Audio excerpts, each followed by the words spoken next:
The sun, a gentle giant in the sky, was warm on my face. It was a comforting warmth, the kind that seeps into your bones and chases away the morning chill. I closed my eyes for a moment, savoring the feeling. I opened my eyes and continued my walk to school, my footsteps echoing softly on the cobblestones. It was a beautiful morning in Oakhaven, 1939. The kind of morning that made you believe in the simple goodness of the world. A morning where everything felt right. The birds sang their cheerful melodies from the tall oak trees, their songs filling the air with a sense of peace and tranquility. Those magnificent oaks lined the cobblestone streets, their leaves rustling gently in the breeze, creating a natural canopy overhead. People smiled and said hello to each other, their voices warm and friendly. There was a sense of community, of belonging that permeated every corner of Oakhaven. The baker's fresh bread, still warm from the oven, filled the air with sweetness, a tempting aroma that drew you in like a moth to a flame.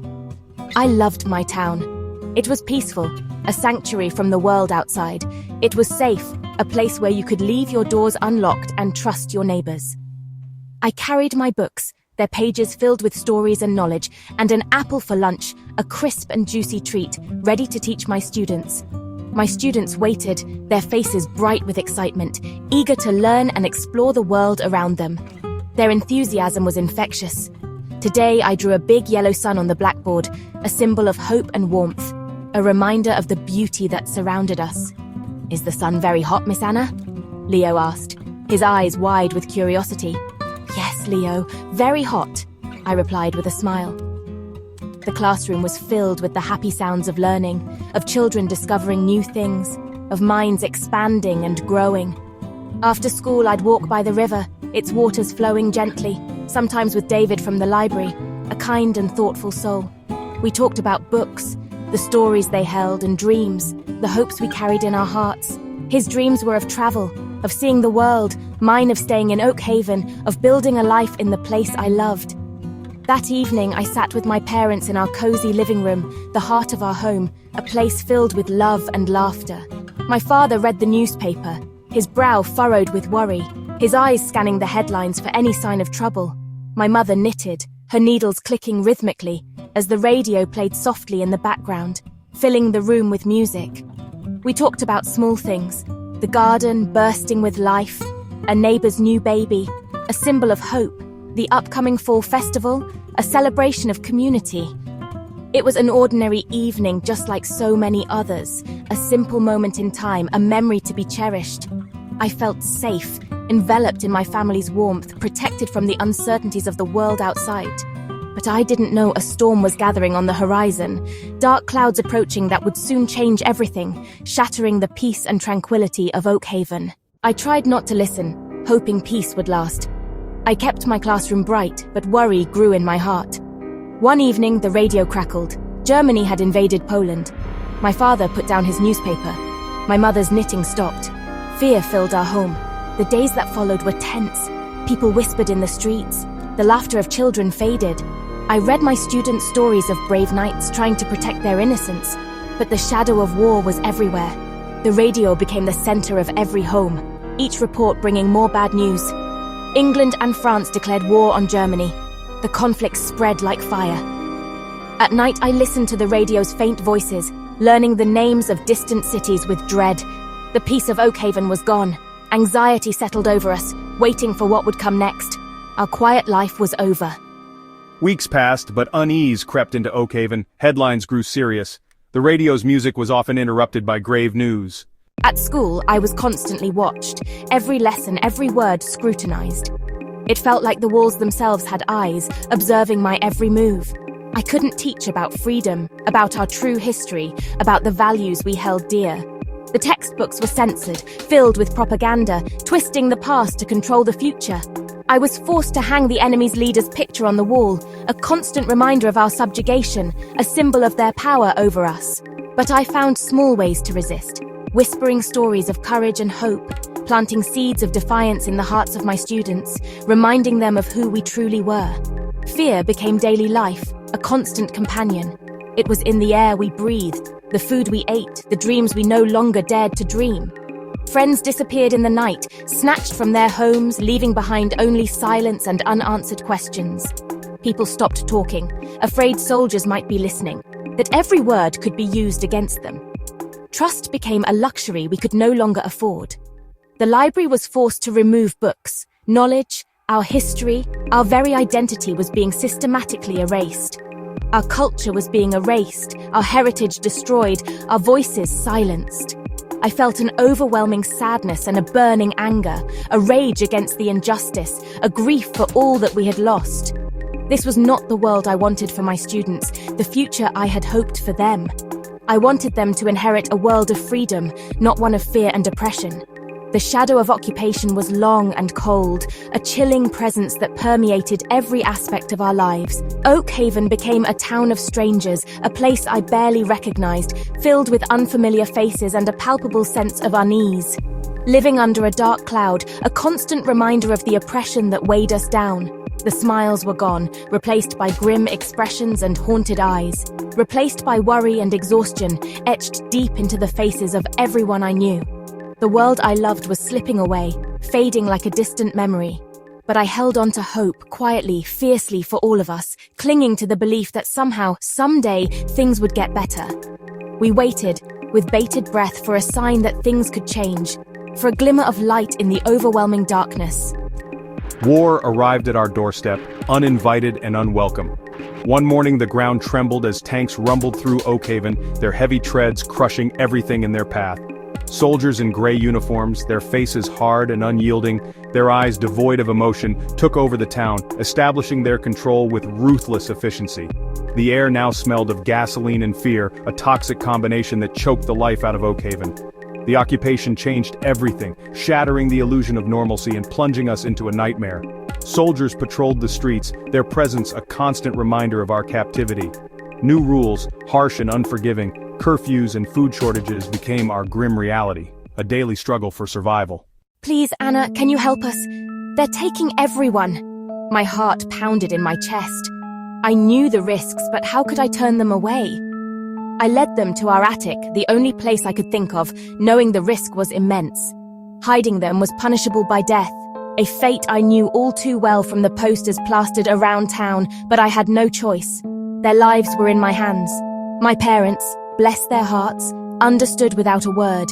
They helped bring blankets and food, sharing what little we had.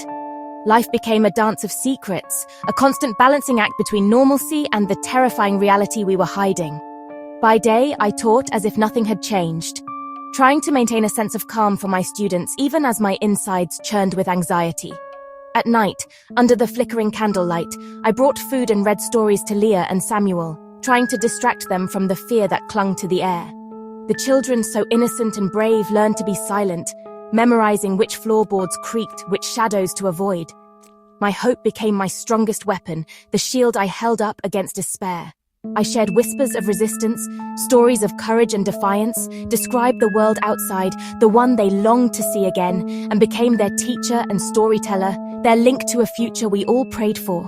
In the cramped attic, our courage, fueled by love and desperation, created a small island of humanity, a beacon of hope in a world consumed by darkness.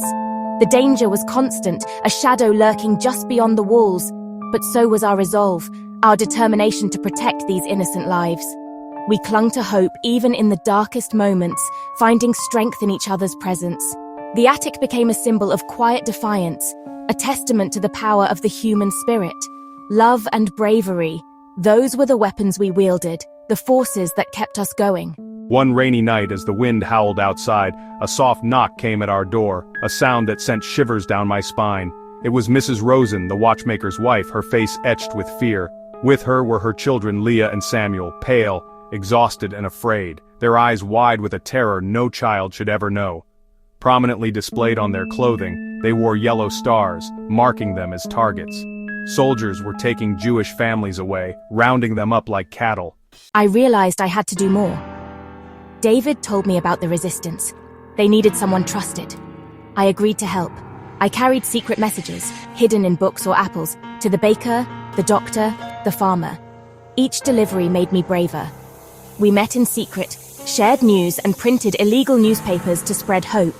I fought with words and courage, keeping Oakhaven's spirit alive. Hope was our most important weapon. Hiding the Rosens changed Anna. Fear grew, but so did determination. Keeping the Rosens safe was harder than ever. I often went hungry so they could eat. The cold in the attic was intense, but I brought blankets and taught lessons by candlelight. Our survival was a testament to resolve. The resistance grew bolder, helping Allied pilots, sabotaging railways. My role as messenger became vital. The risks were greater, but so was our purpose. The harsh winter tested our strength. We knew spring would come, and with it, liberation. We just had to survive the ice and iron. The whispers Anna spread became promises of help. Across the ocean, we stood with our allies. In London, we prepared for liberation. Despite the darkness, glimmers of hope remained. The Allies were fighting back. The winters of 1942 and 1943 were bitter and endless. Food was scarce, warmth a luxury. The occupiers grew harsher. Oakhaven's liberation was near. The longest day had passed, a new dawn was on the horizon. We held our breath, waiting for freedom. Each liberated town felt like a personal victory. The bravery of the Allied soldiers gave us courage. I carried vital messages, risking everything. The fear was mixed with purpose. We were fighting for our liberation. The weeks that followed were filled with excitement and danger. The resistance redoubled their efforts, helping the Allies advance. For the first time in years, hope swept through Oakhaven. The occupying soldiers grew nervous. We walked with new lightness. I ran to the attic. "They're coming," I whispered to the Rosens. "You'll be free soon." For the first time, Mrs. Rosen smiled. Spring 1944 brought anticipation, a sense that something big was coming. The resistance buzzed with news. Allied soldiers had landed in Normandy. D-Day had begun. The war left deep scars, but in that moment, survival was all that mattered. We were free. The price had been high, but freedom was precious. Oakhaven would heal, one day at a time. I found David near the shattered library. We stood together, determined to rebuild. I led the Rosens into the sunlight for the first time in years. Mrs. Rosen wept, tears of sorrow and gratitude. Amid the ruins, there was joy. People hugged soldiers, raised the town's flag, and wept with relief. Then we heard English and American voices. The people of Oakhaven emerged, faces shining with relief. My family and the Rosens huddled in the cellar. I shielded Leah and Samuel, telling stories to drown out the war. When the fighting stopped, we emerged into a broken world. Buildings destroyed, the town square scarred. Liberation came, but not peacefully. The enemy made a final brutal stand in Oakhaven. Battle raged outside our doors. Anna's story and Oakhaven's was a testament to the enduring power of the human spirit. Even in darkness, hope can be a weapon, courage a shield, and the desire for freedom can change the world. The sun was warm on her face, and the future felt full of promise. Watching the children play, I knew Oakhaven would be whole again. It would be a place of peace, built on courage and memory. Anna stood in the rebuilt town square, remembering the bravery and kindness that kept hope alive. The scars of war remained, but so did their strength. I returned to my schoolhouse. My students and I cleaned and repaired, ready to begin again. The children had changed, but in the classroom they began to heal. Their laughter echoed through the town square. I taught them about courage, sacrifice, and the importance of remembering the past. After the war, Oakhaven began to rebuild. Stone by stone, roof by roof, the spirit of community returned, stronger than ever.